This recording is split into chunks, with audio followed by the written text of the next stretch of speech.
The will was read on a Thursday afternoon, in a room that smelled of old leather and expensive cologne. 70% of Takigawa Holdings, my father's life's work, a billion-dollar empire built from a single desk and a rotary phone, passed to me, Ren Takigawa. My brother Kazuki received 30. I remember the exact moment the lawyer finished reading. The silence stretched for 3 full seconds, and then Kazuki smiled.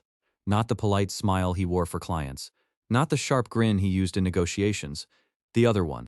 The one I had known since we were children, the one that always came before something happened. He stood, crossed the room, and hugged me. His arms were warm. His voice was steady. "Father made the right choice," he said. "You'll do great things, little brother. I'll be right beside you."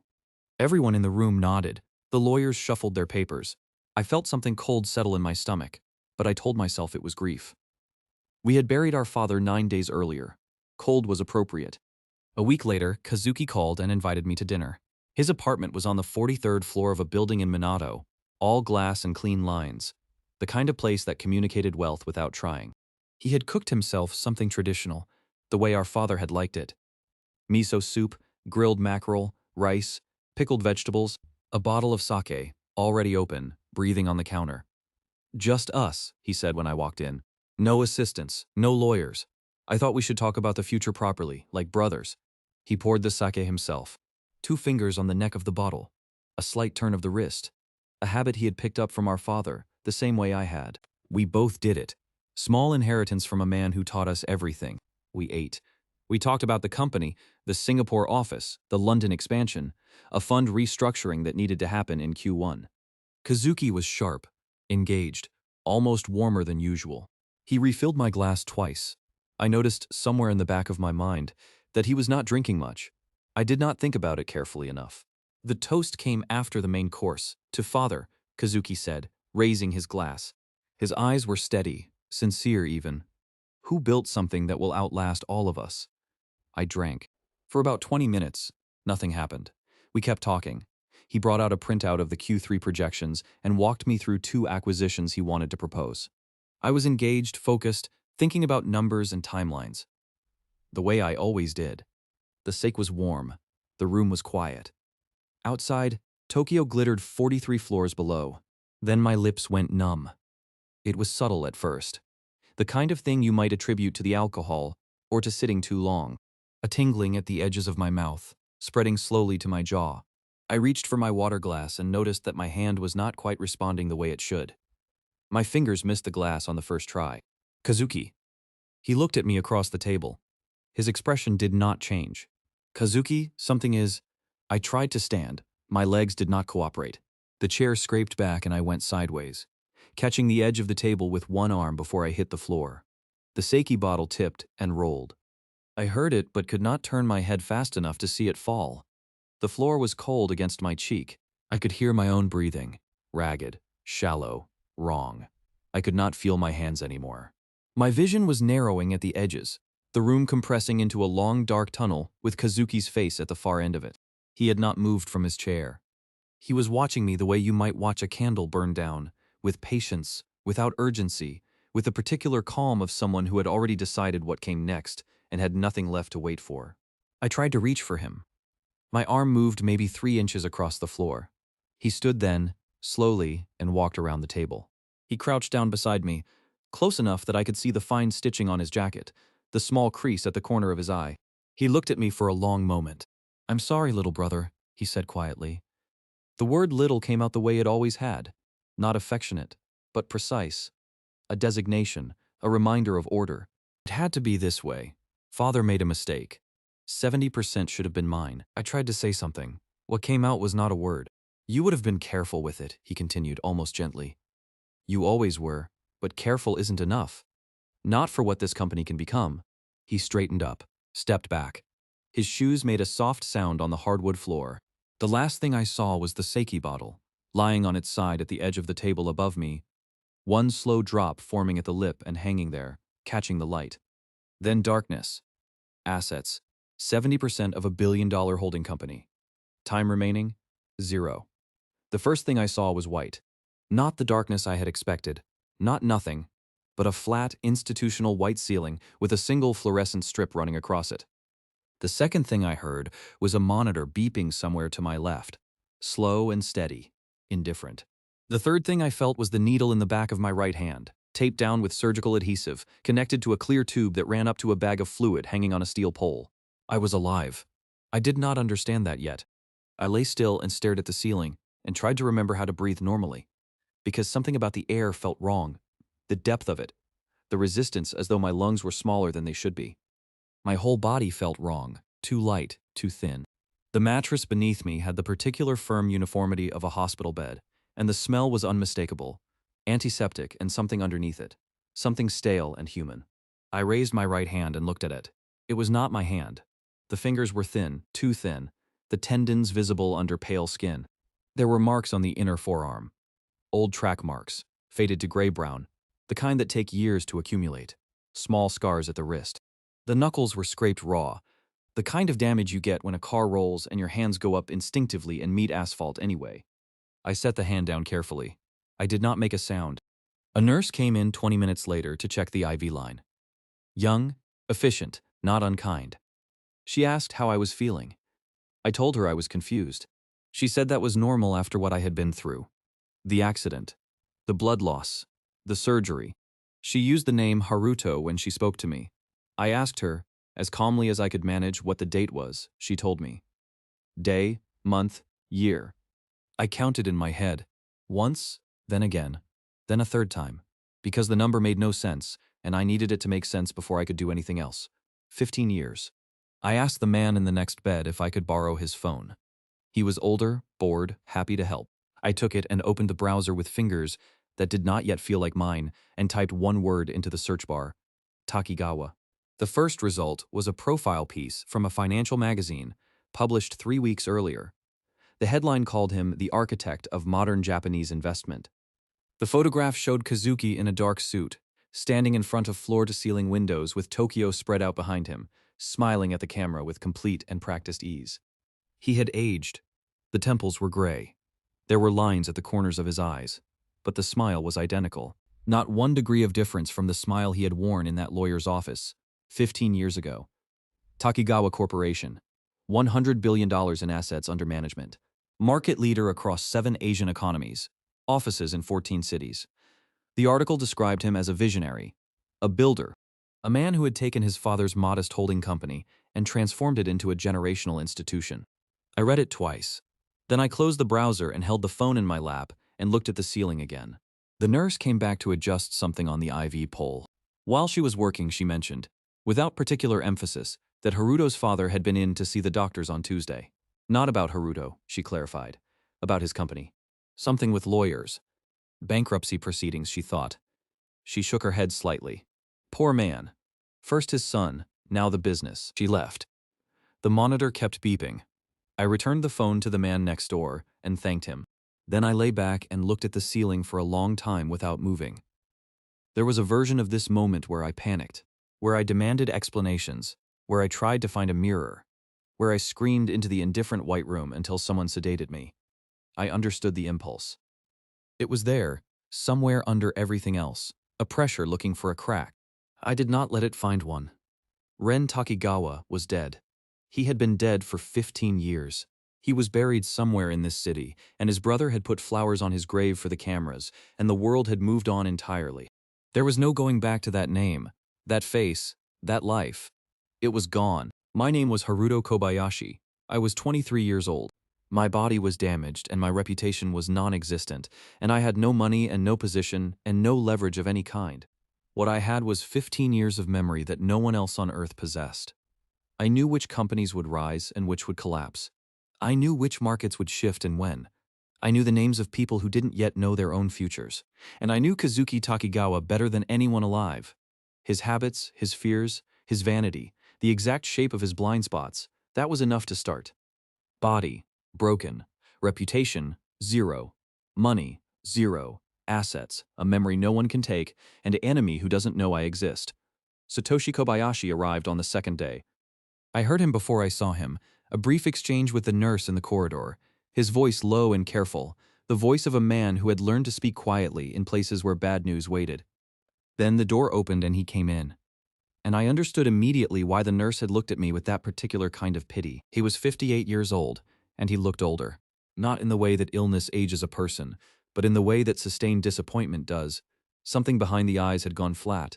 The posture slightly collapsed at the shoulders. The lines around his mouth set in a permanent expression of braced endurance. He was wearing a gray suit that had been pressed carefully, but was slightly too large for him now, as though he had lost weight and not yet adjusted to the fact. He was carrying a paper bag with fruit in it, because that is what fathers bring. He stopped just inside the door and looked at me. I could see him preparing for it. The performance he had clearly rehearsed on the drive over. The controlled patience? The measured disappointment? He was ready for hostility, for sullenness, for the glassy-eyed deflection that I gathered had been Haruto's primary mode of communication for the past 3 years. He was ready for his son. He was not ready for what I did, which was to look at him quietly for a long moment and then say, "Dad, I'm sorry. For all of it." The paper bag crinkled as his grip shifted. He stood there for what felt like a full minute. I watched something move across his face. Not relief exactly, not joy. Something more fragile than either of those things. The expression of a man who had stopped expecting something and is now uncertain whether to trust that it has arrived. He sat down in the chair beside the bed, set the fruit on the table, did not speak immediately. "Haruto," he said finally. Just the name, a question and a statement at the same time. "I know," I said. "I know what I've been. I'm not going to explain it or ask you to forget it. I'm just telling you it's done." He looked at his hands, then at me. "The doctors said the accident." "The accident didn't do anything to my head," I said. "I'm thinking clearly. Probably more clearly than I have in years." I paused. "How is the company?" His jaw tightened almost imperceptibly. There it was, the thing he had not expected me to ask. The thing he had been carrying in alone because there was no one to carry it with. "It's fine," he said. "Dad." A long silence. "It's not fine," he said. He brought me home 10 days later, when the doctors cleared the discharge. My mother cried at the door, a small woman with tired eyes who held my face in both hands and looked at me the way people look at things they have almost lost. I let her. I said the things that needed to be said. I meant them in the way that I could mean them. She had done nothing wrong, and she was suffering for reasons that had nothing to do with her. The apartment was modest and immaculate, the kind of home kept clean by someone who has run out of other things to control. On the third day, I asked Satoshi if I could see the office. He drove me there without comment. Kobayashi Investment Group occupied half a floor in a building in Shinjuku that had seen better decades. The elevator took 40 seconds longer than it should have. The hallway carpet had been good quality once. The office itself was 3 desks, 2 of which were occupied. A woman in her 40s named Endo, who handled client relations, and a younger man named Kenji, who appeared to be doing the work of an entire research department alone and slowly losing the battle. There were filing cabinets along one wall and a window with a partial view of the street below, and a printer that made a sound like something was caught inside it. Matsuda was not there that day. I learned about him later. I stood in the doorway for a moment and took it in. Not with judgment. There was nothing here to judge, only something to understand. This was a company that had been good, once. The bones of it were still visible if you looked. The filing system had logic to it. The client folders were organized by a hand that knew what it was doing. The whiteboards had traces of frameworks that a competent analyst would recognize. Someone had built something real here. The market had simply decided, over several years, to eat it. Satoshi stood beside me and said nothing, which was its own kind of statement. That evening after dinner, I asked him to show me 5 years of financials. He set down his tea. "Why?" "Because I want to understand what happened. You're 23 years old. You left university. You haven't." He stopped himself. "I know what I haven't done," I said. "I'm asking anyway." The silence stretched. I could see the calculation running behind his eyes. This was either the brain damage talking, or something had genuinely changed in his son, and he did not yet have enough information to determine which. The cost of showing me the documents was that he would have to sit across from me and watch me look at proof of how badly things had gone. That was the thing he had been protecting himself from, not the failure itself, but the act of presenting it to someone else, which made it undeniably real. He got up and came back with a folder. I read through it while he cleared the dishes. When he came back and sat down, I waited until he had his tea before I spoke.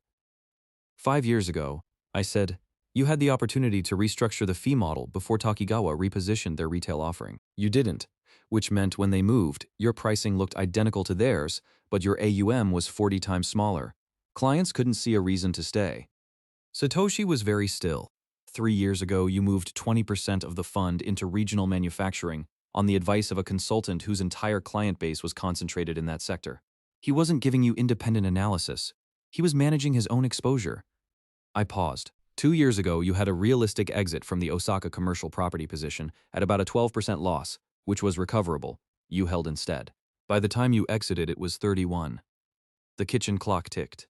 Outside, a car passed. Satoshi put his tea down very carefully, as though he was worried about the noise it would make. He looked at the table, then at me, then at the table again. "Where did you learn to read it like that?" he said finally. "I had time in the hospital," I said. "I read." He looked at me for a long moment. I held his gaze and let him look. "There's a client meeting on Thursday," he said at last. "Noda-san. He's been with us 11 years. I think he's considering leaving." He stopped. "You can come. If you want. Just to sit." "Okay," I said. It was not trust. It was not even close to trust. But it was a door left open an inch, and that was enough. Noda-san was 61 years old, the owner of a mid-sized textile import business, and he had been a client of Kobayashi Investment Group for 11 years. He sat across the conference table from Satoshi with the particular posture of a man who has already made a decision and is now performing the courtesy of a conversation before announcing it. I sat in the corner chair against the wall, the one that was not pulled up to the table. Satoshi had introduced me as his son, visiting, learning the business. Noda-san had nodded without interest and moved on. For the first 20 minutes, I said nothing. I watched Satoshi work. Careful, precise, genuinely knowledgeable, but working too hard. He was explaining the fund's positioning in response to pressure that had not yet been applied, defending before being attacked. Noda-san listened with the polite attention of someone waiting for a pause. I watched Noda-san, the way his eyes moved to the window twice when Satoshi mentioned domestic equity exposure. The way he straightened slightly when the word logistics came up and then relaxed again when Satoshi moved past it without developing the point. The folder he had brought was closed on the table in front of him, and he had not opened it once, which meant he had not come for information. He had come to say goodbye. When Satoshi paused to take a breath, I said, from the corner, "Noda-san, forgive me. Are you expanding into cold chain distribution, or is that still under consideration?" Both men looked at me. Noda-san's expression shifted by a fraction. "How did you know about that?" "I didn't," I said. "But your sector is moving that direction, and your company's size puts you at the decision point right now. The access capital question would be the real issue." He looked at me for a moment longer than was casual. Then he uncrossed his arms. "The banks are being difficult about the collateral structure. They usually are with cold chain. The asset depreciation curve makes them nervous." I paused. "There are debt instruments better suited to that profile than what most relationship managers will suggest, ones that don't require you to pledge the core business." The meeting ran 40 minutes longer than scheduled. Noda-san left with a follow-up appointment booked for the following week. In the elevator on the way down, Satoshi stood beside me and said nothing for a long time. "Where did that come from?" he asked when we reached the lobby. "Cold chain logistics is going to be one of the 5 fastest-growing subsectors in Japan over the next 3 years," I said. "Anyone paying attention can see it forming." He looked at me sideways. "You've been out of hospital for 2 weeks. I told you," I read. I made my request 3 days later. Not a title. Not a salary. Not a seat at the table for any of the decisions that actually mattered. I asked for a desk in the corner of the main office and control over one portfolio, the small business debt instruments book that had been quietly bleeding for 2 years and that everyone in the office had mentally written off. Satoshi confirmed what I already knew. AUM of 120 million yen, losses of approximately 8 million yen per quarter, a collection of positions that a previous analyst had assembled without a coherent thesis and that no one had touched since because there was nothing in it worth the attention. Satoshi looked at me across the kitchen table. "That book is essentially dead." "I know," I said. "That's why I want it. If I make it worse, nothing changes. If I don't, you'll have a data point." He thought about it for 2 days. Then he said yes. The way a man agrees to something when the cost of disagreement is higher than the cost of being wrong. Matsuda noticed me on my second morning. He was 57 years old and had worked for Satoshi for 2 decades, which meant he had been there when Kobayashi Investment Group was something. He had watched it decline position by position, client by client, with the exhausted loyalty of someone who did not know how to leave. He wore the same style of suit every day in different shades of gray. He moved through the office with an efficiency that suggested he had stopped expecting anything surprising to happen in it. He stopped beside my desk on that second morning. looked at what I was reading, the full position history of the debt book, going back 4 years, and said nothing. On the third morning, he stopped again. On the fourth morning, he said, "You're Satoshi's son." "Yes," I said. "Haruto." He said the name as though checking something. "You dropped out of university." "Yes." He looked at the papers on my desk. "What are you doing with that book?" Trying to understand why each position was taken, whether there was a thesis or just noise. He was quiet for a moment. "Mostly noise," he said, and walked back to his desk. It was not warmth, but it was accurate, and accurate was a starting point. I spent the first month doing 3 things. The first was exiting positions that had no coherent reason to exist. 3 holdings that had been purchased based on sector momentum that had long since reversed, carried on the books apparently, because no one had wanted to be the one to crystallize the loss. Combined exit: 31 million yen freed, 6 million yen realized loss. Clean. The second was entering 2 new positions in companies with specific upcoming catalysts that I knew about, and the market did not yet. I was careful here. I could not move too fast. Could not make bets so precise that they attracted the wrong kind of attention. I needed results that looked like disciplined analysis, not inside information. The third was buying the debt of a small logistics company called Sanwa Transport at a 40% discount to face value. Sanwa was undercapitalized and technically distressed, which was why the debt was cheap. It was also, as I knew with complete certainty, 6 months away from being awarded a government infrastructure contract that would restructure its balance sheet entirely. The contract had not been announced. The tender process was still running. Nobody outside the relevant ministry knew the outcome.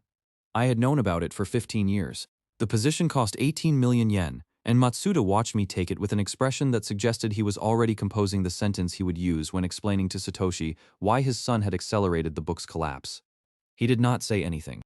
He was a professional.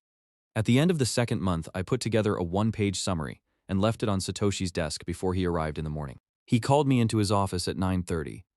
The book had moved from a 8 million yen quarterly loss to a 14 million yen quarterly profit. Total swing, 22 million yen.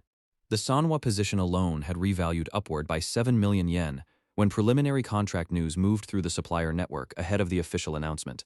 The 2 new positions were both up. The 3 exited positions had stopped bleeding. Satoshi read the page twice. Then he set it down.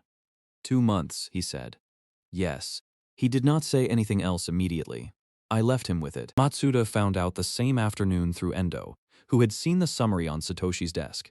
He came to stand beside my desk again, the same as before, looking at whatever I was working on. This time it was preliminary research on the next quarter's positioning. 14 million yen, he said. Yes. Lucky entry on Sanwa. Disciplined entry on Sanwa, I said. But I understand the skepticism. 1 quarter isn't a pattern. He looked at me with an expression I could not fully read. No, he said. It isn't.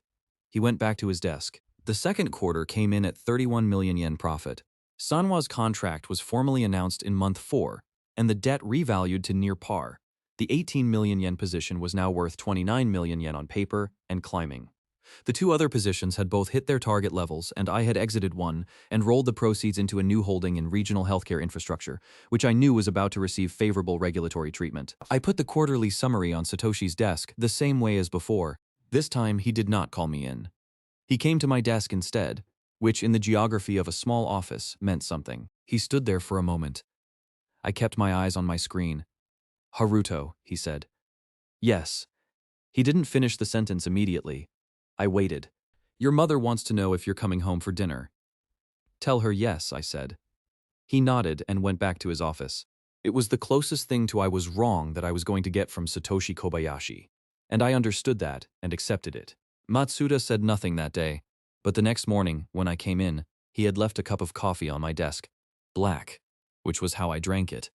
He was already at his own desk and did not look up when I sat down. I did not mention it. I drank the coffee. The book stood at 120 million yen a whim, 31 million yen quarterly profit, 2 quarters into a turnaround that everyone in the office had believed was impossible. Satoshi looked at me now the way you look at something you recognize but cannot name. Something familiar in the wrong context, like a face from a different part of your life appearing somewhere it has no reason to be. He didn't ask. I didn't explain. There was more work to do. Satoshi made the offer on a Tuesday evening. After dinner, in the careful way he approached things he had been rehearsing. Vice President. Formal title. business cards, a seat at the table for client meetings and strategic decisions. He presented it with the measured generosity of a man who believed he was giving something significant, and he was, by any normal measure. For a 23-year-old with no degree and a history that included 2 stints in rehabilitation and a car accident that had made the local news for the wrong reasons. Vice president of a functioning investment firm was not nothing. I let him finish, then I said, "No." He blinked. "Haruto. Not vice president," I said. "Full management authority, everything, or I leave." The silence that followed was the kind that has weight to it. "You've been here 5 months," he said. "I know. You're 23 years old. I know that too." He set down his tea with more force than he intended. "This is my company. I built it. I have staff who have been here for 20 years who have given—" He stopped, collected himself. "What you've done with the debt book is impressive. I'm not dismissing it. But you're asking me to hand you everything based on 5 months and 1 portfolio." "I'm asking you to hand me everything, because the alternative is closing in 2 months," I said. "The Noda account stabilized, but 3 others are reviewing. The fee income doesn't cover operating costs without the debt book profits, and the debt book profits came from decisions I made. A vice president title doesn't change the underlying problem. It just gives me a chair without the authority to do what needs to be done. Then tell me what needs to be done, and I'll do it." "Dad," I said it quietly, "you've been trying to do what needs to be done for 3 years. I'm not saying that to hurt you. I'm saying it because it's true and we both know it." He stood up from the table and walked to the window. Outside the street was wet from earlier rain, the lights smearing on the pavement. He stood there with his back to me, and I waited. My mother found out the next morning from Satoshi, and she came to my room with red eyes and that specific quality of maternal distress that operates entirely outside the register of business logic. She sat on the edge of the bed and held my hand and asked me why I was doing this. Why I couldn't just accept what he was offering. Why everything had to be all or nothing. I told her I loved her, and that I was trying to save the company, not destroy it. She cried anyway. There was no clean response to that, so I didn't try to find one. "Matsuda heard about it by afternoon," Endo told him. "Or he overheard something. The mechanics of small offices being what they are. He appeared at my desk with the expression of a man who has decided to say something that he knows will cause friction. 'You're going to break him,' he said. 'Do you understand that? He has given everything to that company. Everything. And you're standing in his kitchen telling him it's not enough.' 'I'm telling him that what he's been doing isn't working,' I said.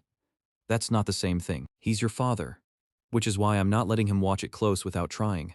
I looked at Matsuda directly. 'You've been here 20 years. You've watched this happen. Tell me I'm wrong about where it's heading.' He said nothing. Which was the answer. 'I'm not taking it from him,' I said. 'I'm asking him to let me carry it.' Matsuda walked back to his desk. He did not agree with me, but he did not say anything else either. And from Matsuda, silence was a form of concession. Satoshi knocked on my door at 11:15 that night.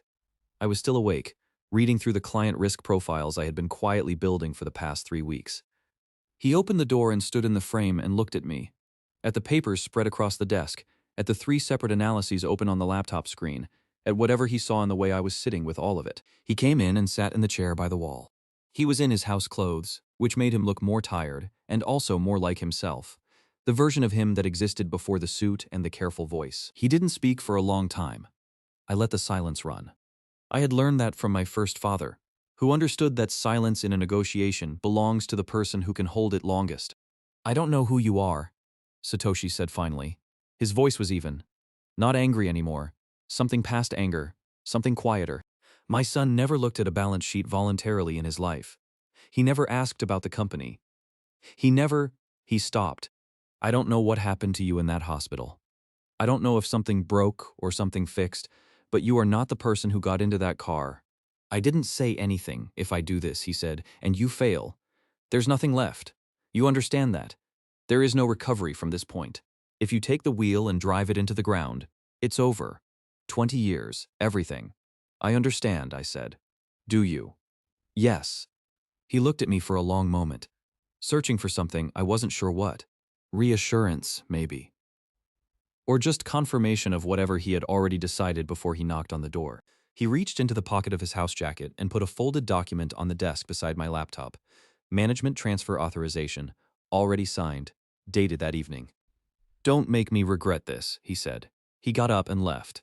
I listened to his footsteps down the hallway, the quiet click of his bedroom door. I looked at the document for a moment, Then I set it aside and went back to the client profiles. Managing Director, Kobayashi Investment Group, AUM 120 million yen. One functioning division, 4 staff, a client base held together with patience and loyalty, and not much else. Takigawa Corporation sat at roughly 15 trillion yen under management on the other side of the market. The distance between those two numbers was almost too large to think about directly. So I didn't think about it directly. I thought about the next step, which was the only step that existed yet. There was a great deal of work to do. I had known about Lee Song-yu for as long as I could remember, not from research, not from files, from dinner tables and late evenings in my father's study. The kind of knowledge that accumulates in a child who is present and quiet while adults speak. Hideo Takigawa had talked about Lee the way he talked about a small number of people in his life, with genuine respect, which was rarer from my father than money or attention. They had met in the early years, when both of them were building something from modest foundations, and they had done several deals together across a decade. The relationship had the specific texture of a friendship formed under pressure, not warm in an easy way, but solid, the kind that holds because it was tested. The deal that mattered had happened 22 years ago. Lee had been on the edge of a catastrophic commitment, a real estate development in a coastal area that looked sound on paper and had, as my father had recognized from a single line in the environmental survey, a subsidence problem that would not manifest for 3 years and would be ruinous when it did. My father had called him. Not through intermediaries. Not with a formal memo. He had called him directly, at home, on a Saturday morning, and told him to get out. Lee had gotten out. The development had collapsed on schedule. My father had never mentioned it in a professional context, never used it for leverage, never referred to it again. Lee had tried, in the years that followed, to find ways to return the favor. My father had declined each time. The debt sat between them, unresolved, until my father died and there was no longer anyone to decline. I knew all of this. I had been 9 years old, sitting on the stairs outside my father's study, listening through a half-open door. I wrote the letter in the 4th month after taking management authority of KIG. Not an email. A letter, handwritten, on paper, sent by courier to Lee Song-yu's family office in Seoul. I introduced myself as Haruto Kobayashi, Managing Director of Kobayashi Investment Group, Tokyo. I said I had information relevant to his investment history with a mutual connection, and that I would value 15 minutes of his time at his convenience. I gave no further detail. Then I waited. 3 weeks passed. Then a month. I ran the second quarter of the debt book, managed 2 client renewals, began building position research for the expansion I was planning. I did not follow up on the letter. Either it would work or it wouldn't, and another letter would not change which. On the 31st day, a response arrived by courier. A single card, handwritten in precise characters. Lee Song-yu would receive me the following Thursday at 2 o'clock at his office in Gangnam. He would give me 20 minutes. I booked the flight that afternoon. The family office occupied a floor in a quiet building 3 blocks from the main commercial strip. Nothing announced on the exterior. No signage beyond a small plate beside the elevator. The kind of discretion that costs more than display. A young assistant met me in the lobby and walked me up without small talk. Lee Song-yu was standing when I entered. 70 years old, compact, with the posture of someone who had never entirely stopped being the younger version of himself. Alert, contained, nothing wasted. He looked at me with the direct assessment of a man who had been evaluating people across tables for 50 years and trusted his own judgment about it. We shook hands. We sat. Tea appeared without being requested. "Kobayashi-san," he said. His Japanese was precise and slightly formal. "Your letter was unusual." "I intended it to be," I said. "You said you had information relevant to my investment history with a mutual connection. You didn't name the connection." "No," he waited. "Hideo Takigawa," I said. Something shifted in his expression, not much, but enough. He set his teacup down. "Hideo has been gone for 15 years. "I know. How did you know him?" "I didn't," I said. "Not directly. But I've spent a great deal of time with his history, his methods, his thinking." I paused. "And some things that weren't in any file." He looked at me steadily, such as, "The Jeju development," I said, 2003. "The environmental survey, section 4, paragraph 8. The subsidence projection that the developer's own team had flagged internally and buried. Hideo called you on a Saturday morning. You were at your daughter's swimming lesson. He told you to exit, and you trusted him without asking for the documentation first. Because by the time documentation existed, it would be too late." Lee Song-yu was very still. "He never told anyone about that call," I said. "Not his partners, not his analysts. It wasn't a transaction. He didn't want it to be one. The room was quiet. Outside, Seoul moved at its ordinary pace, entirely indifferent.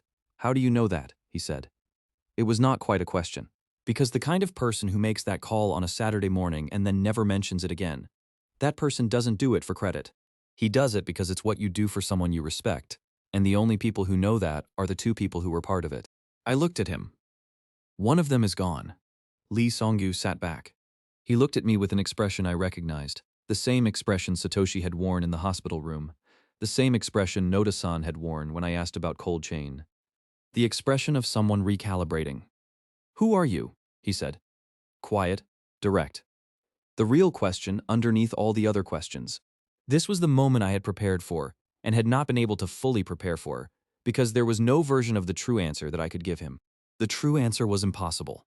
The true answer would end the meeting and probably the entire effort, because there was no framework in which it made sense, and no reason for a rational person to believe it. So I gave him the answer that was true in every way that mattered. "I'm someone Hideo Takigawa would have been glad to know," I said. "I can't give you more than that. I understand if it's not enough." He looked at me for a long time. The clock on the wall behind him moved through almost 10 full minutes. I did not fill the silence. I had learned a long time ago in a different life that the most dangerous thing you can do in a negotiation is speak when the other person is thinking. When he finally spoke, his voice was different. Quieter. Something in it that had not been there before. "Hideo told me once that he had 2 sons," he said. "He said the older one was fast, saw everything immediately, moved before others could. He said the younger one was patient, that he understood people better than numbers, which was rarer and more valuable." He paused. "He said the younger one would know when to wait and when to move, and that he would be difficult to stop when he finally decided to move." I said nothing. "You don't look anything like him," Lee said, "but you speak the way he described." He picked up his tea, set it down again without drinking. "The Takigawa name belongs to someone else now. I met Kazuki twice. Both times were enough." His expression didn't change, but something in the set of his mouth hardened slightly. "He has his father's ambition and none of his father's character. I've watched what he's done to this market for 15 years. "So have I said. Lee was quiet again. Then, "What do you need?" "A test," I said. "Give me capital you can afford to lose and watch what I do with it. 12 months. If I'm wrong about what's coming, you pull it and we never speak again. If I'm right, you'll know whether to continue." "How much are you asking for?" "Whatever number lets you take it seriously without losing sleep over it," I said. "I'm not here to pressure you. I'm here because you are the right first investor for what I'm building, and because Hideo Takigawa spent 22 years not collecting a debt that was genuinely owed to him, and I think the right person to hold that debt now is someone who intends to use it the right way." Lee Song-yu looked at me for a long time. $300 million, he said finally. "Test tranche, 12 months, full transparency on positioning. I want to see every move and the reasoning behind it." "Agreed," I said. We shook hands across the table. His grip was the same as it had been at the beginning, precise, nothing wasted. At the door, he stopped me. "Kobayashi-san." He said the name carefully, as though he was still deciding something about it. "What you said that you're someone Hideo would have been glad to know." A pause. "I think he would have been more than glad." I thanked him and walked to the elevator. I waited until the doors had closed before I let out a slow breath. On the flight back to Tokyo, I opened my notebook and wrote down the names of the next 3 people I needed to reach. Lee Song-yu was the first domino. The others would be easier, because they all knew each other. And in that world, the question that mattered most was always the simplest one. Who vouches for you? Lee Song-yu vouched for me. KIG, AUM $300 million plus 120 million yen. First real capital. The sequence had begun. Lee Song-yu made one call on my behalf. That was all I had asked for and all he gave. A single call to Chen Wei-lin in Taipei, with whom he had co-invested twice in the previous decade. The call lasted, as I was told afterward, approximately 4 minutes. Lee said he had met someone worth 20 minutes of Chen's time. He did not say more than that. Chen Wei-lin was 64, third-generation manufacturing money that had been intelligently diversified into financial assets over 30 years. He had the impatient precision of a man who had sat across from several thousand people asking for his capital, and had become very efficient at identifying which conversations were worth extending. He gave me 23 minutes in a glass-walled conference room in his Taipei office. during which he said almost nothing and watched me with the attention of someone reading very small print. I used the same approach I had used with Lee, adjusted for the specific history. Chen had done a currency hedging deal in 2001 with a Japanese counterparty who had honored an agreement that the legal documentation did not technically require him to honor. That counterparty had been my father. The detail I knew, the specific clause that had been in dispute, the phone call that had resolved it. The exact figure that changed hands as a result of my father's decision to hold to the spirit of the agreement rather than its letter was not in any record I could have accessed. Chen's own team had spent 2 years afterward looking for the Japanese firm to establish a repeat relationship and had never managed to trace it back. When I described it, Chen set down his pen. Hideo Takigawa's son studied his father's archives very thoroughly, he said. The tone was not quite a question. Something like that, I said. He looked at me for a moment with an expression that was professionally neutral and personally anything but. Then he picked his pen back up. What are you building? I told him. Not everything, the shape of it, the thesis, the specific market positions I was taking and why. He asked 3 questions, each one more specific than the last. Each one the kind of question that only gets asked when someone is genuinely evaluating rather than performing evaluation. At the end, he committed $250 million. Not a test tranche, a committed allocation, 12-month lock, full transparency. He also, without being asked, mentioned a name in Singapore. The Singapore family office was the Lim Group, 3 brothers, second generation, with a combined portfolio that sat around 800 million and a reputation for moving slowly and holding long. The introduction from Chen Weilin got me a meeting. What kept the meeting going for 2 hours was a detail about a commodities transaction from 2005 that the eldest brother, Lim Cheng-hock, had executed jointly with my father during a period when the underlying market had moved against both of them. My father had absorbed a larger share of the loss than their agreement required. He had said when Lim had pushed back on it, that the market had moved against them both equally, but the position had been my father's idea, and ideas carried responsibility. Lim Cheng-hock looked at me across the table and said, his son would know that story. Yes, I said. His son is Kazuki Takigawa. Kazuki Takigawa knew the company, I said. Someone else knew the man. He was quiet for a long time. Then he looked at his brothers, who had been sitting in silence through the entire meeting, and something passed between the 3 of them that didn't require words. They committed $350 million, split across 2 tranches. Each time, the same explanation settled into place behind me as I left, the one I had not planted but had not corrected. He studied Hideo's archives. He's obsessive about his research. He got access to records no one knew existed. The explanations were all wrong, and all completely reasonable. And I did not find it useful to complicate them. The shake came through the Lim brothers, which I had not specifically anticipated but had considered possible. Tariq al-Mansouri ran a sovereign family office with a long history of Asian market exposure and a particular interest in Japanese assets, which had been undervalued by Western capital for 2 consecutive cycles, and which he had been patient enough to hold through both. He was the most careful of all of them. 3 preliminary calls with his team before the meeting. A background check I was aware of and which found exactly what I expected it to find. A 23-year-old with a troubled past and 6 months of extraordinary results, managing a fund no one had heard of a year ago. His chief investment officer asked me, in the first of the preliminary calls, how I explained the results. Discipline and memory, I said. Memory of what? Of what people forget between cycles, I said. Markets reprice. The underlying patterns don't change as much as the repricing suggests. If you remember what happened the last time a particular configuration appeared, you have an edge over everyone who is treating it as new. There was a pause. That's either obvious or profound depending on whether you can actually do it. Yes, I said, that's right. Al-Mansouri himself was brief and direct. He asked 2 questions in the meeting, what I was going to do with the capital and what I would do if I was wrong. I answered both honestly. He committed $400 million. By the end of the year, KIG's AUM stood at $3 billion. The debt book that had been bleeding 8 million yen a quarter was now one of 6 active strategies. The team had grown from 4 people to 9, and 2 of those 9 mattered in the way that a small number of people always mattered disproportionately. Yuki had applied in the 7th month after reading a profile piece about KIG in a financial trade publication that described our positioning methodology in enough detail to make her send a resume without much expectation of hearing back. She was 29, with 4 years at a mid-tier asset manager and a reputation among her former colleagues for being the most inconveniently rigorous person in any given room. In her interview, she spent 40 minutes questioning the statistical basis for 2 of our current positions. found a genuine weakness in one of them, and pointed it out with the calm of someone who had decided to be honest about it regardless of the consequences. I hired her the same day. She did not trust my instincts and said so regularly, in precise language, without apology. Every position I wanted to take, that was not supported by data she could independently verify, went through a conversation that felt less like analysis and more like cross-examination.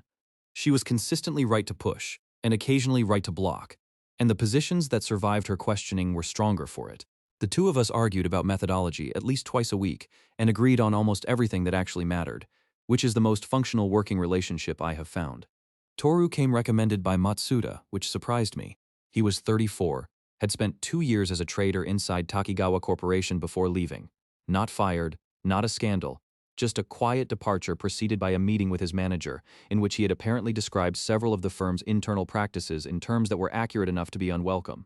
He was cynical in the specific way of someone who had seen an operation running at full scale from the inside, and had not liked what full scale looked like up close.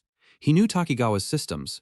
He knew the risk models they used, the sectors they had overweighted, the decision-making speed of the committees that managed large positions. Not current intelligence. He had been gone 2 years.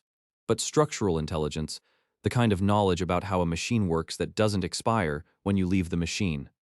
He also knew which former colleagues were unhappy, which was information I filed carefully for later. The investment results through the year held the shape I had planned for. A merger that I knew was coming in the pharmaceutical sector generated 340 million yen from a 200 million yen position over 4 months, announced publicly, priced in by the market on schedule, entirely unremarkable to anyone who had expected it, and extraordinary to anyone who hadn't. A sector rotation I moved ahead of by 6 weeks, avoided 180 million yen in losses when the retail logistics index dropped sharply in Q3. 3 early-stage technology companies I had quietly taken positions in were underperforming expectations and attracting no attention, which was exactly where I needed them to be. I knew what they would be worth in 2 years. The market did not. The year-end ranking came out in the 3rd week of December. A financial publication ran a feature on the 10 funds that had most outperformed expectations in the calendar year. KIG was listed second. The write-up described our results as difficult to explain through conventional analysis, and our managing director as an unusually patient, 23-year-old with an instinct for positioning that more seasoned managers have been unable to replicate. Someone sent the article to Kazuki Takigawa. I found this out through Toru, who still had contacts inside the firm. Kazuki had read it, reportedly during a morning briefing. He had looked at it for perhaps 30 seconds. Then he had set it down and said, "Small fund, good year. Everyone has one eventually," and moved on to the next item on the agenda. He had not asked for a follow-up. He had not requested a profile on the managing director. He had not given it another thought, which was exactly what I had needed him to do. KIG, AUM $3 billion. 9 staff. 6 strategies, year 1 complete. Takigawa Corporation, $100 billion. The distance was still enormous, but it was no longer immeasurable, which was a different thing entirely.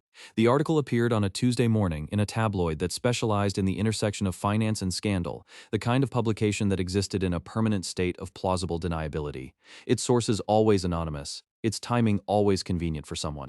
The headline described me as a reformed addict turned fund manager and used the word reformed with sufficient quotation mark energy to make clear the publication's skepticism about the Reformation. There were photographs, old ones from the years before the accident, the kind that find their way into circulation when someone with resources decides they should. The accident itself was covered in a sidebar, including the blood toxicology report, which was not public record and which someone had paid to access and share. The story was accurate in every factual detail and constructed to cause maximum damage. This is the most effective kind of attack, the one that requires no lies, only selection and framing. Toru put it on my desk at 7:45, before most of the team had arrived. He stood there while I read it, his expression the specific blankness of someone suppressing a strong reaction out of professional courtesy. "Takigawa?" I said. "Nishimura?" he said. "Head of M&A. This is his pattern. He used the same approach on 2 acquisition targets 2 years ago. Reputation softening before the approach. The offer will come within 2 weeks." I read the article again. Then I set it down. Get me a journalist, not a financial press contact, someone who covers human interest. The kind of story about recovery and reinvention that runs in the Saturday supplement. Toru looked at me. "You want to respond?" "I want to respond first," I said, before anyone asks. The interview ran 4 days later. I gave it to a writer at a general interest magazine who had a reputation for fairness and a readership that overlapped meaningfully with the kind of people who made capital allocation decisions. I did not ask for editorial control. I did not bring a communications advisor. I sat across from her in a coffee shop near the office and answered every question she asked. Yes, I had struggled with addiction through my early 20s. Yes, the accident had happened the way it was reported. Yes, the toxicology results were accurate. I did not minimize any of it. I described what that period had looked like from the inside. Not for sympathy, but because the alternative was allowing someone else's version to be the only version. Then I said, look at the fund's results over the past 18 months. Look at what the portfolio has done. What decisions were made and when. What was avoided and why. Judge the work by the work. The writer asked if I thought the story had been planted. I think, I said carefully, that when a very large organization feels an unexpected competitor, there are standard responses. This is one of them. It doesn't concern me. The piece ran under a headline about second chances and bore almost no resemblance to the tabloid story, which was the point. 2 clients called the morning it published to say they had seen it. Neither of them was calling to withdraw capital. 2 others did withdraw. I had expected between 2 and 4, so 2 was the better outcome. 3 new inquiries came in within the week. Investors who, as one of them put it, found it interesting that someone was working hard enough to be worth attacking. Net position, positive. The attack had failed its primary purpose. While the press situation was running, I moved on the clients. I had a list of our 12 most significant investors by AUM, ranked by their estimated susceptibility to an approach from a firm with Takigawa's resources. I worked through the list in order, requesting urgent meetings, using the genuine explanation that a competitor was likely to make contact, and I wanted to give them context before that happened. In each meeting, I did 2 things.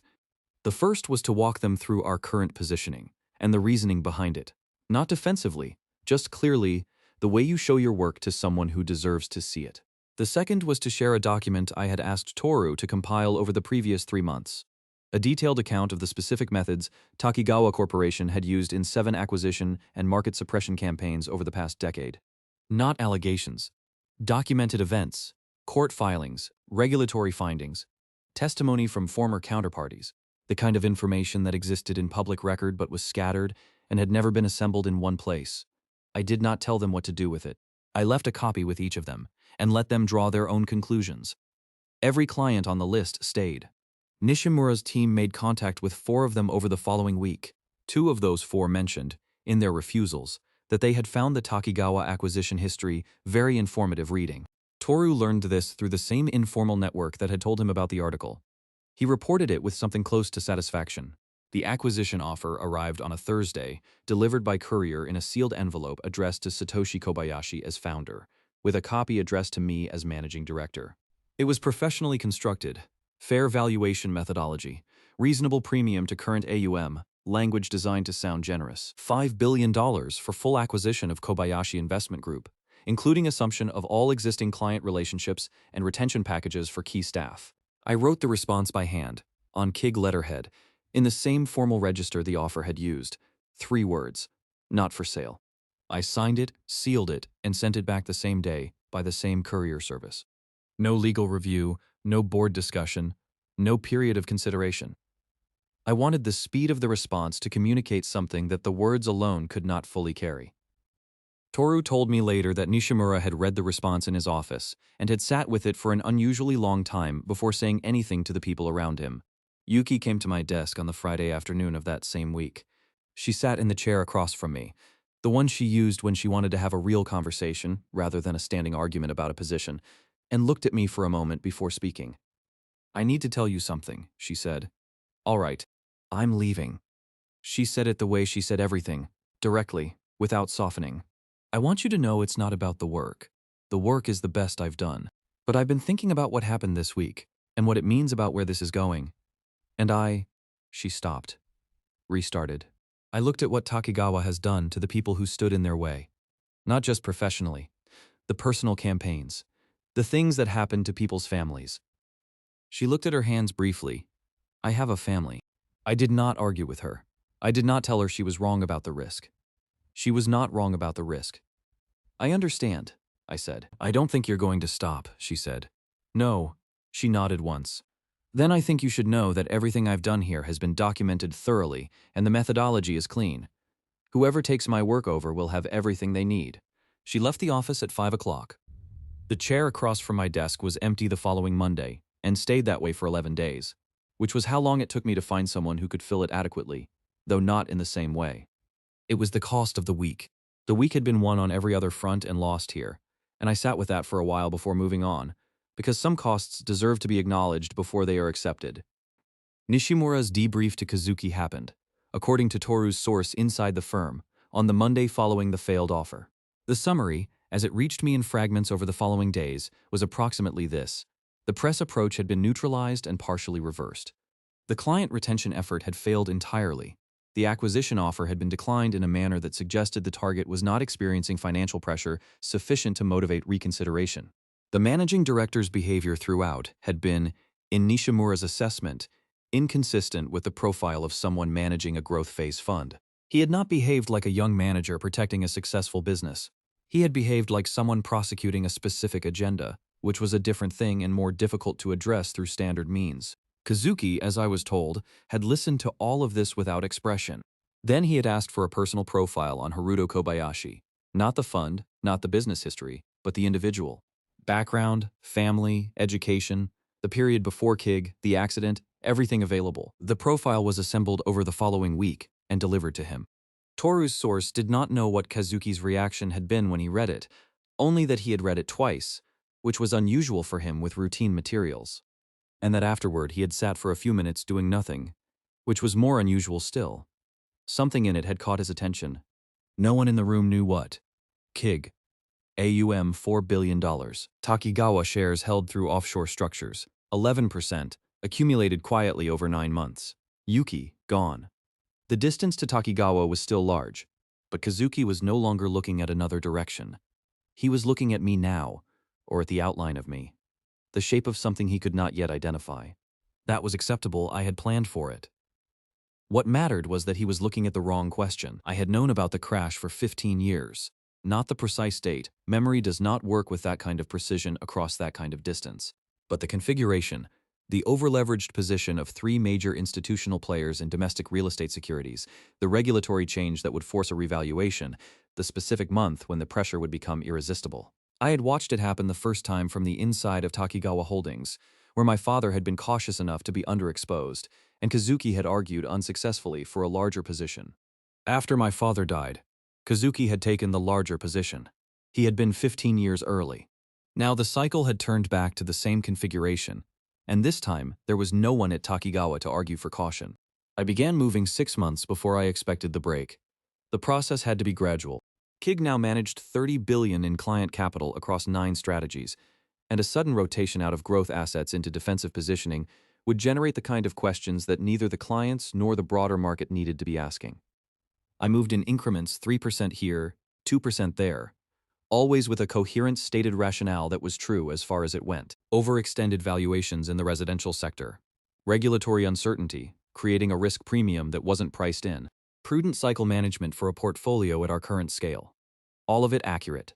None of it the complete picture. The short positions were more delicate.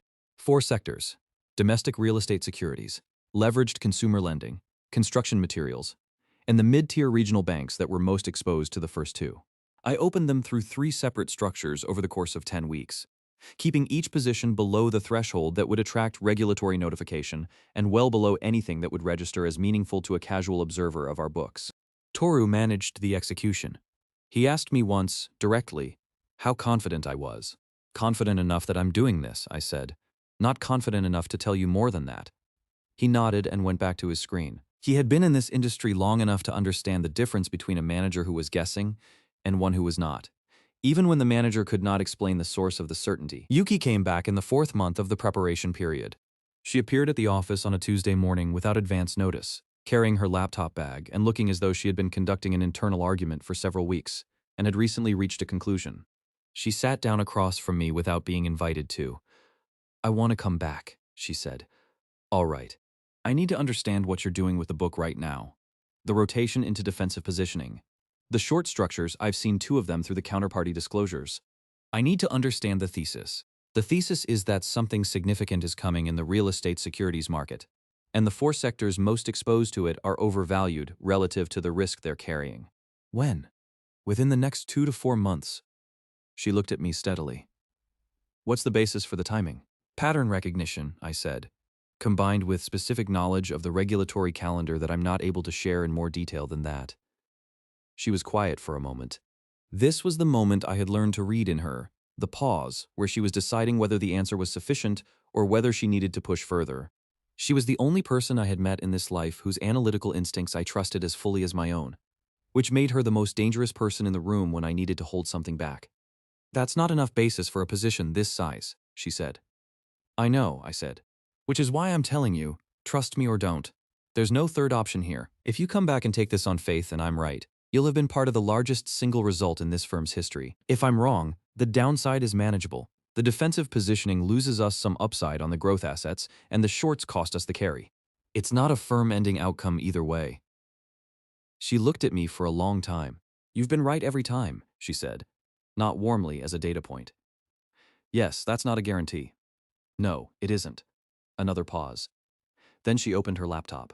I'll need full access to the current book. You have it, I said. She came back to the firm on the terms she had left on, which were her terms, and which I had no interest in renegotiating. She spent the first 2 weeks going through every position in detail, questioning 3 of the shorts and accepting the answers on 2 of them, pushing back hard enough on the third that I adjusted the sizing. She was right to push. The adjusted position performed better than the original would have. The break came on a Wednesday in the 7th month. It did not begin dramatically. It rarely does. A regulatory body published a guidance document that afternoon that recharacterized the risk weighting on a category of real estate securities that 3 major institutional holders had been carrying at the lower classification. The market absorbed it quietly for 2 hours. Then someone large moved, and someone else moved in response. And by the end of Thursday, the sector was down 11%, and the word contagion had appeared in 6 separate analyst notes. By the end of the following week, it was a crisis. The regional banks followed the real estate securities down, which had been the mechanism I had expected. The construction materials sector dropped on revised forward demand projections. The consumer lending exposure unwound in the way that consumer lending always unwinds when the underlying asset class loses confidence, suddenly and then very fast. Takigawa Corporation's exposure to the first 2 sectors alone represented, by the estimates that circulated in the days after, approximately $20 billion in losses at mark-to-market. The number was so large that several publications initially printed it as a typographical error and then corrected themselves. Kazuki had not just held the leveraged position, he had added to it 6 weeks before the break, which was either very bad timing or, as some commentators suggested, evidence that even large institutions could misread a cycle this badly. KIG's short positions closed across the week as the sectors hit the levels I had targeted. The defensive rotation meant our long book held. The combined result, shorts closing in profit, long book largely intact while the broader market fell, came to just under $10 billion on a net basis. Toru came to my office on the Friday evening with a printout of the week's P&L summary. He put it on my desk and stood back. This is going to be in every financial publication in the world by Monday, he said. I know. You're going to be asked how you knew. Pattern recognition, I said, and reading the regulatory calendar carefully. He looked at me for a moment. That's what you'll say. That's what I'll say. He nodded slowly. The Takigawa losses. Their Q3 is going to look. I've seen the estimates, I said. Yes. He left the printout on my desk and went to pack up for the weekend.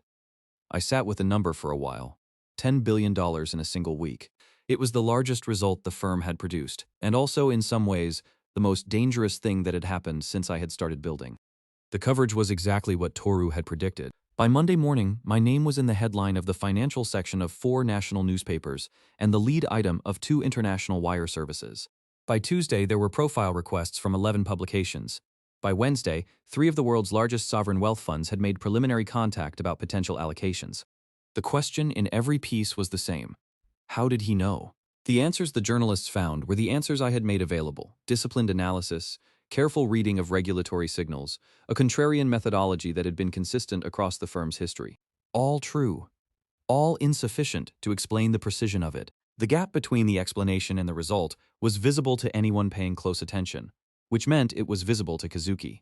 Toru's contact inside Takigawa reached him on the Thursday of that week.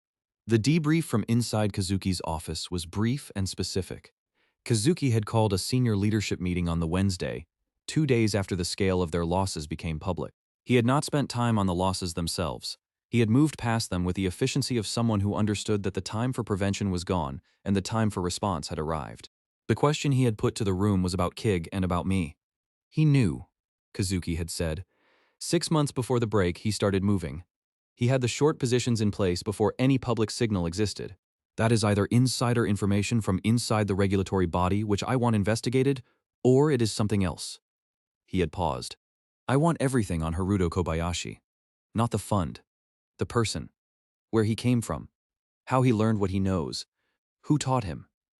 The investigation was assigned to a team of 3 people. It would take them time. Background checks at this level of detail always did. I knew they would find nothing that explained it. There was nothing to find. A 23-year-old who had wasted his early life and then rebuilt it. That was the record, and the record was clean of anything that accounted for the knowledge I carried. But the investigation itself was the problem. Not because it would succeed. Because it meant Kazuki was looking, and looking carefully. And the longer he looked, the greater the chance that something incidental, a name, a detail, a pattern of behavior would catch on something in his memory. He had known me for 28 years. He had watched me at dinner tables and in boardrooms, and in the lawyer's office on the day the will was read. He had looked at my face across the table while I died. The face was different, the voice was different, the name was different, but the patience was not different. The way of waiting was not different. The specific quality of certainty that I carried when I knew I was right, I had never learned to change that, because it was not a learned thing. He was looking now. And I was not yet ready for him to find what he was looking for. Kig, AUM, $30 billion. Takigawa Corporation, $80 billion, down 20 in a week. The ratio had moved from 800 to 1 to less than 3 to 1 in 18 months. Takigawa shares held through offshore structures, 11%. The distance was almost gone, but almost was not enough, and Kazuki was awake now in a way he had not been before. I needed to move faster. The coalition did not begin as a coalition. It began as a series of private dinners.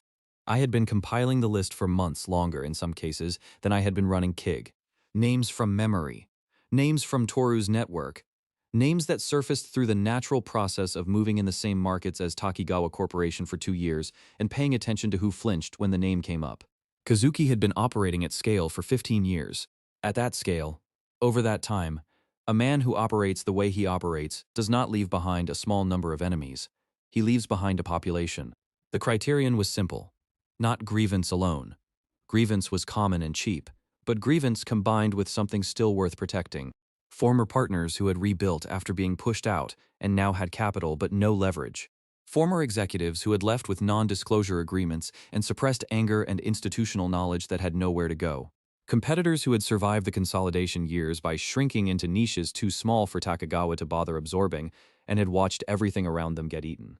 People who had lost something real and had not forgotten it and had not found a way to act on the memory. I did not approach them with a pitch. I approached them with a question. What did Takigawa take from you? And what would it be worth to you to be in the room when the account was settled? Most of them said some version of the same thing. They said they had thought about it. They said there was nothing to be done. They said Kazuki was too large and too established and too well connected for anyone without equivalent resources to touch. I told them I had the resources. I told them I had the plan. I told them I did not need their money. I needed their shares and their information, and at a specific moment I would name in advance their vote. Some of them asked why I was doing it. I told them the truth in the only way I could, that I had a personal interest in Takigawa Corporation that I was not able to discuss in detail, and that they should judge me by what I had done with Kig over the past 2 years, rather than by what I told them about my motives. Most of them, after varying periods of consideration, said yes. Hamada Seiji had been director of M&A at Takigawa Corporation for 6 years before Kazuki had him removed. The circumstances were not complicated. Hamada had flagged, through the proper internal channels, that 3 consecutive acquisitions were being structured in a way that transferred risk to the acquired companies. Minority shareholders in a manner that was legal, technically, but would not survive public scrutiny if examined carefully. He had put this in writing. The written record had been used 6 months later as the basis for a performance improvement process that concluded with his termination for cultural misalignment. He had signed a non-disclosure agreement as a condition of his severance package. The agreement covered the specific transactions he had flagged. It did not cover his general knowledge of how Takigawa's M&A function operated, which was extensive and detailed, and which he had been carrying for 3 years with no outlet for it. When I met him for the first time, in a restaurant in Shibuya chosen for its reliable noise level, he looked at me across the table with the assessing expression of someone who had been promised things before. "You're 25 years old," he said. "Yes. You want to take down $100 billion company. I want to take it over," I said. "There's a difference. Takeover preserves the institution. The institution has value. What I want to remove is the person running it and the methods he uses." He was quiet for a moment. "What do you need from me specifically?" "Everything you know about how decisions get made inside the firm, the committee structures, the risk sign-off process, the board dynamics, the relationships between the senior shareholders, the map of how the machine works from the inside." I signed an NDA. "Your NDA covers 3 specific transactions," I said. "I've read it. You know I've read it because you wouldn't be sitting here if I hadn't." He looked at me for a long time. Then he picked up the menu. "The organizational structure isn't covered," he said. "Board relationships aren't covered. Committee process isn't covered." "No," I said, "they aren't." He became my closest operational partner over the following months, which was a relationship I had not expected and which proved more valuable than almost anything else I had built. He knew the machine.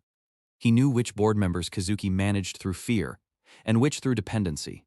He knew the 2 largest institutional shareholders outside Kazuki's personal stake and what it would take to move them. He knew where the bodies were, in the specific metaphorical sense that describes knowledge of past decisions that cannot be made public. He also, critically, held 4% of Takigawa shares personally, stock he had accumulated over 6 years of employment and retained after his departure, because the terms of his exit had not required him to divest. He added those 4% to the coalition's column without being asked. The share accumulation had been running in parallel with everything else for the better part of a year. The structure was built in layers. The first layer was a holding company registered in the Cayman Islands, with nominee directors and no visible connection to KIG or to me personally. The second layer was a Luxembourg fund vehicle that held positions in the Cayman entity. The third layer was a Singaporean trust structure that had been established through a law firm with no other client relationship to any entity associated with my name. Through these structures, over 14 months, I had accumulated 28% of Takigawa Corporation's outstanding shares. The accumulation was spread across dozens of market sessions, never moving fast enough to trigger the disclosure thresholds that would have required public reporting. Always timed to coincide with periods of natural trading volume that absorbed the purchases without creating a visible footprint.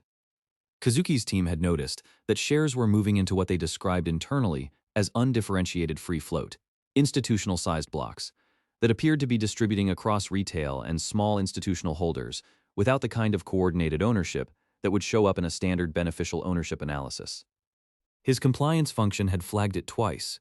Both times the investigation had found nothing reportable, which was accurate, and also not the same as finding nothing at all.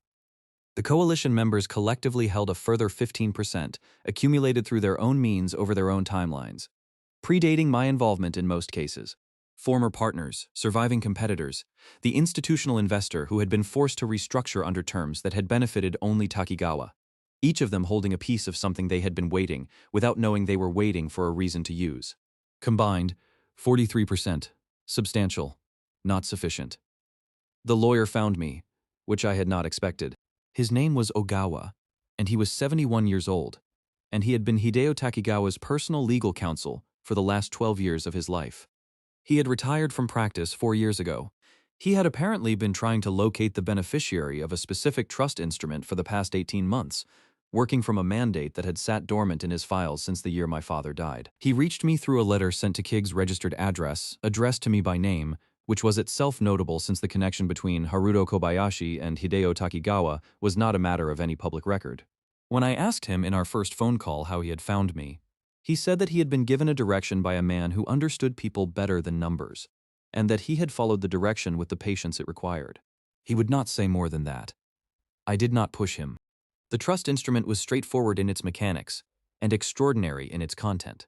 Hideo Takigawa had established it 16 years before his death, before either of his sons had been born, during a period in his life that he had kept entirely separate from his professional and family existence. The beneficiary was a woman named Tanaka Michiko, who had been involved with my father for approximately 2 years and who had, 9 months after the end of that relationship, given birth to a daughter. My father had known about the daughter. He had chosen, for reasons Ogawa either did not know or would not share, not to integrate her into his family or his public life. But he had not ignored the obligation. The trust had been structured to activate 15 years after his death, at which point 7% of Takigawa Corporation shares held in the trust vehicle would pass to the daughter, whose name was Tanaka Ayako, and who was currently 27 years old and teaching elementary school in a city in Nagano Prefecture. The trust had activated 6 weeks ago. Ogawa had been trying to locate her. He had also, following the mandate's secondary instruction, been trying to locate me. I asked him what the secondary instruction said. He read it to me from the document, my father's words written 16 years before I was born in this body, in a life that had not yet happened. In the event that the primary beneficiary is located, the trustee is directed to also notify any party who appears to have a legitimate interest in the disposition of the Takigawa Corporation shares, and to use his judgment in determining who such a party might be. Ogawa had used his judgment. I flew to Nagano on a Thursday. Ayako met me at a coffee shop near her school during her lunch break, still in the practical clothes of someone who had spent the morning managing a classroom of 8-year-olds. She was composed and wary in the way of someone who had received unexpected news and had not yet decided how to process it. Ogawa had contacted her 2 weeks earlier. She had had time to think, but not enough time to arrive at anything settled. She looked at me across the table. "You're not from the law firm?" "No," I said. "I'm involved in a separate matter concerning Takigawa Corporation. Your situation and mine intersect." "How?" I told her what I could tell her. Not everything. The part I could not tell anyone remained untold, but the relevant structure that I was in the process of acquiring a controlling interest in Takigawa Corporation, that the 7% held in the trust would determine whether the acquisition succeeded, and that Kazuki Takigawa, who had been president of the company for 15 years, had at no point in those 15 years made any attempt to find her or acknowledge her existence. She listened without interrupting. When I finished, she was quiet for a while, looking at her coffee. "He knew about me?" she said. "I believe so," I said. "Based on what I know about how he managed information." Another silence. "What do you need me to do?" she said. "Vote your shares at one shareholder meeting," I said. "One vote, one meeting. After that, what you do with them is entirely your decision." She looked at me for a long moment. Something moved across her face that I recognized, the specific expression of a person who has been waiting, without knowing they were waiting, for a form in which to place an old and unspecified feeling. "When is the meeting?" she said. "Haruto and Coalition, 28 plus 15 plus 7 equals 50%. One share short of control. The meeting could not be called yet, but it was close enough to see. I had known about the share for 3 months before I decided what to do with that knowledge. Matsuda had mentioned it once, in passing, during a conversation about something else entirely. We had been working late, the two of us, going through a set of client renewal documents. And I had asked him, out of genuine curiosity, the kind of question you ask someone you have worked alongside for 2 years. What had kept him at KIG through the difficult period? Through the years when it was clearly declining, and the rational move would have been to find another position while he still had the leverage to do so on good terms. He had been quiet for a moment. Then he had said, "I bought a share of Takigawa Corporation the year they absorbed the Yamamoto Fund. Just one share. I wanted to have a reason to watch what happened to them." He had not elaborated. I had not asked him to, but I had understood what it meant, not the share itself, which was worth almost nothing in isolation, but the intention behind it. The specific act of a man who had watched something he cared about get destroyed, and had found the only form of witness available to him. One share. The precise thing I needed. Held for the precise reason that made it, of all the shares in the world, the right one to be the last. I went to his apartment on a Saturday morning. He lived in a neighborhood in Nerima that had the settled, unhurried quality of a place where people had stayed for a long time and intended to keep staying. His building was older, well-maintained. The entrance planted with small potted trees that someone tended with care. He answered the door in his weekend clothes, which made him look less like the gray-suited professional of the office and more like himself. A man in his late 50s who had given most of his working life to something that had been taken from him, and who had organized the remainder around the habit of showing up. He looked at me with mild surprise. "Haruto." "I need to talk to you," I said. "It will take a while. May I come in?" He stepped back from the door. His apartment was the kind of place that tells you who a person is without trying to.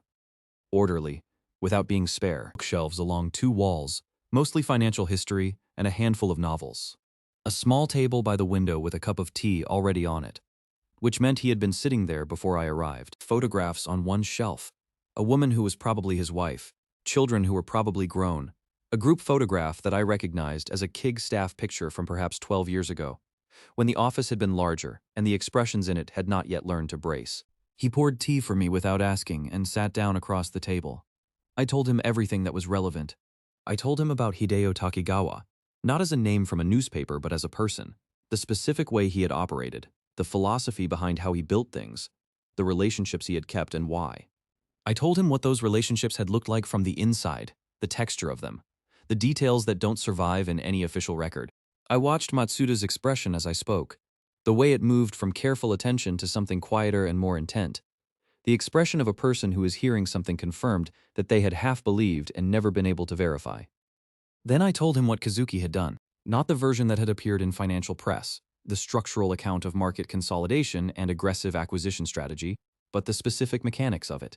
The campaigns against individual firms, the methods used to move clients, to pressure counterparties, to eliminate competition that could not simply be bought. Hamada had given me most of this. The rest I had known for 15 years. Matsuda listened without interrupting. He held his tea but did not drink it. His face did not perform emotion. It simply registered, the way a careful person's face registers things when they are deciding what to do with information rather than deciding how to appear to feel about it. I told him about the coalition, the shares accumulated, the structure built, the 43% from the offshore holdings, the 15 from the coalition members, the 7 from Ayako. The assembly of people who had each carried a piece of something and had agreed, when asked, to bring it to the same place at the same time. And then I told him about the one share I still needed. 50% is a tie, I said. In a contested shareholder vote, a tie resolves in favor of the incumbent. I need 50% plus 1. The difference between those two outcomes is a single share. He looked at me across the table. I know you have it, I said. I'm not asking you to give it to me. I'm asking you to vote it. At one meeting. And then it's yours again. Or you do whatever you want with it. That's not part of what I'm asking. Matsuda set his tea down. He looked out the window at the street below for a while.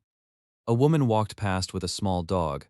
A delivery bicycle went by. The ordinary Saturday morning of a neighborhood that had no idea what was happening in it. When I bought that share, he said, Satoshi had just lost the Yamamoto account. That was the beginning of the real decline. Not a sudden thing, but the point where it became clear that the trajectory wasn't going to reverse on its own. He paused. I bought it because I wanted to be able to say I was there, that I watched, that I didn't just let it happen without bearing some kind of witness to it. I know, I said. I've held it for 15 years. He looked back at me. I've thought about selling it sometimes, but I never found a good enough reason. The money was nothing, and selling it to someone who didn't know what it represented seemed wrong. He was quiet again. You're going to win this, he said. It was not a question. Yes, I said. How certain? Certain enough that I came to you last, I said. Everything else is already in place. This is the final piece. He stood up from the table and went to the small desk in the corner of the room. He opened the second drawer. I could see it was the kind of drawer where specific things are kept, not the general accumulation of a desk drawer, but a selected few, and took out a plain envelope. He came back to the table and set it down between us. Inside was a share certificate. One share of Takigawa Corporation, purchased 15 years ago, held in his name, slightly worn at the fold from having been taken out and looked at over the years. I've been waiting 15 years for a reason to give this to someone, he said. He left his hand on the envelope for a moment. Then he slid it across the table. I looked at it. Then I looked at him. Thank you, I said. He nodded once, the way he nodded when something was accurate and didn't require further comment. File the meeting request today, he said. Don't wait. I left his apartment at 11:15. By noon, the request for an extraordinary general meeting of Takigawa Corporation shareholders had been filed with the relevant regulatory body, citing the threshold of shareholders requesting the meeting, specifying the agenda item, election of a new chairman of the board, 50% plus 1 share. The meeting was filed. Everything that came next had already been decided. It just hadn't happened yet. Kazuki arrived at the meeting 11 minutes early. I watched him from across the lobby through the glass partition that separated the registration area from the main corridor. He came in the way he always had, with the particular quality of forward motion that suggested the space was rearranging itself around him rather than the other way around.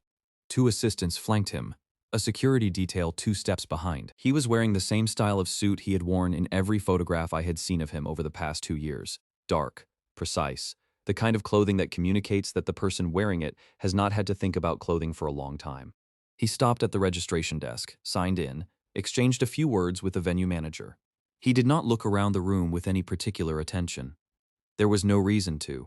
As far as he understood the situation, this was a procedural nuisance, a minority shareholder action that his legal team had reviewed and found technically valid but strategically irrelevant. The threshold had been met. The meeting had to be held. His legal team had confirmed that the numbers, as they understood them, did not support a successful vote against the incumbent board. They had been working from incomplete information. That was the point. I had taken a seat in the third row, near the aisle, close enough to see his face clearly when the moment came. Hamada was in the back row. Toru was standing near the exit. Ayako had flown in from Nagano the previous evening and was seated near the left wall, in the section reserved for individual shareholders, looking at the room with the contained attention of someone experiencing something larger than they had entirely prepared for. Lee Song-yu had sent a representative. Chen Wei-lin had sent a representative. The Lim brothers were present in person. Al Manzouri's office had voted by proxy, filed the previous week. The coalition members were distributed through the room, each of them carrying the specific weight of 15 years of patience that had finally found a shape. Kazuki took his seat at the board table at the front of the room. He spoke briefly with the two board members on either side of him. He checked his phone once. Then he put it away and waited for the proceedings to begin with the ease of a man who expects to be bored for 2 hours and then return to more important work. The agenda item was singular. Election of the chairman of the board. The incumbent position was held by Kazuki Takigawa, who had served as both president and chairman since restructuring the governance of the company 8 years earlier, a consolidation of roles that had been approved by the board at a time when he controlled a sufficient share of the votes to make the outcome certain. The proxy voting results were read first in the flat professional register of the legal officer conducting the proceedings. Each block of shares, each percentage point, announced in sequence. The room was quiet in the way that rooms are quiet when people are calculating. I watched Kazuki's face. For the first several minutes it held the expression he had arrived with. Composed, slightly distant, the face of a man listening to a formality. Then something changed. The change was small and would have been invisible to anyone not specifically watching for it. A stillness that replaced the ease. An attention that had not been there before. He was counting. He understood before the final numbers were announced. I could see the moment he understood, not dramatically, not with any visible reaction, but in the quality of the stillness, which became a different kind of stillness. The kind that precedes something rather than accompanies it. The legal officer read the final tally. 50.003% in favor of the resolution. The resolution passed. Kazuki Takigawa was removed as chairman of the board of Takigawa Corporation by a margin of 1 share. The room was not loud. There was a murmur, the sound of people processing a result they had either hoped for or feared, and then the legal officer continued with the next procedural item, the election of the incoming chairman, Haruto Kobayashi, which passed by the same margin for the obvious reason that the votes were the same votes. Kazuki sat without moving for the duration of the remaining proceedings. He did not speak. He did not look around the room. He looked at the table in front of him, with the absolute focus of a man who was doing the only thing available to him, which was to not let anyone in the room see what was happening behind his face. When the meeting concluded, he stood, said something brief to his assistants, and walked toward the exit with the same forward quality of motion he had entered with. Only someone who had studied him as long as I had would have seen that it cost him something now. I let him go. I had somewhere specific to be. His office was on the 41st floor. I had been in it once before, 15 years ago, in a different body, when it had been my father's office, and the view from the windows had looked the same, and the desk had been in the same position, and the room had smelled of the same combination of paper and climate-controlled air, and something faintly like the cologne my father had worn every day of his working life. Kazuki had changed almost nothing. The desk was the same desk. The layout was the same layout. The view was the same view. He had put his own photographs on the walls and his own books on the shelves. But the bones of the room were my father's bones, which was either sentiment or the specific vanity of a man who wanted to inhabit the place his father had built, without acknowledging that he had not built it himself. His assistants were not on the floor when I arrived. He had sent them away, or they had dispersed in the confusion of the afternoon. The door to his office was closed. I knocked once and opened it without waiting. He was standing at the window with his back to the room, looking at Tokyo. He did not turn when I entered. He heard me cross the room and close the door behind me, and he remained at the window, looking out. I went to the low table by the sitting area, the same table my father had used for informal meetings. the one that was not the desk, the one that suggested conversation rather than transaction, and set down the small bottle I had carried in my jacket pocket through the entire proceedings of the afternoon. I opened it, poured 2 glasses, 2 fingers on the neck of the bottle, a slight turn of the wrist, the motion as natural as breathing because it had been natural for as long as I could remember, which was longer than the body performing it had been alive. The sound of the pouring was small in the quiet room. Kazuki turned. He looked at the table first, at the bottle, the 2 glasses, the posture of someone who had just poured and was now waiting. Then he looked at me. I watched him look. The face, younger than his, unfamiliar. Not the face he was searching his memory for. The build different, the particular physical history of a different life written into it. Nothing that should have connected to anything he carried. He was about to say something. Some version of "what are you doing in my office?" or "who authorized this?" The words that the situation logically called for. And then his eyes went back to the table, to the glasses, to the specific way they had been poured. I saw the moment it arrived, not a gradual recognition, sudden. The way certain things arrive when the mind has been carrying a question, it didn't know it was carrying, and the answer appears without warning. His face did not collapse into it. He was too controlled for that. But something behind his eyes changed in a way that was irreversible, and the words he had been about to say did not come, and the silence that replaced them was a different kind of silence than the one before it. He looked at my hands. He looked at my face again, and this time he was not looking for the face. He was looking for something underneath it, something in the way I was standing, in the quality of the stillness, in the patience of someone who has been waiting for a very specific moment and has arrived at it, and is in no hurry now that it is here. His mouth opened slightly, closed. I picked up one of the glasses and set it on the edge of the table closest to him. Then I sat down in the chair across from it and looked at him with the particular calm of someone who has been planning this conversation for 2 years and a previous lifetime, and has nothing left to do now except have it. "Do you remember the sake, brother?" I said. The room held the question.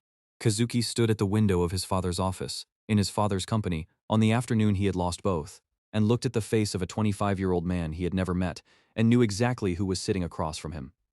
He did not answer. He did not need to. The glass sat on the table between us, waiting.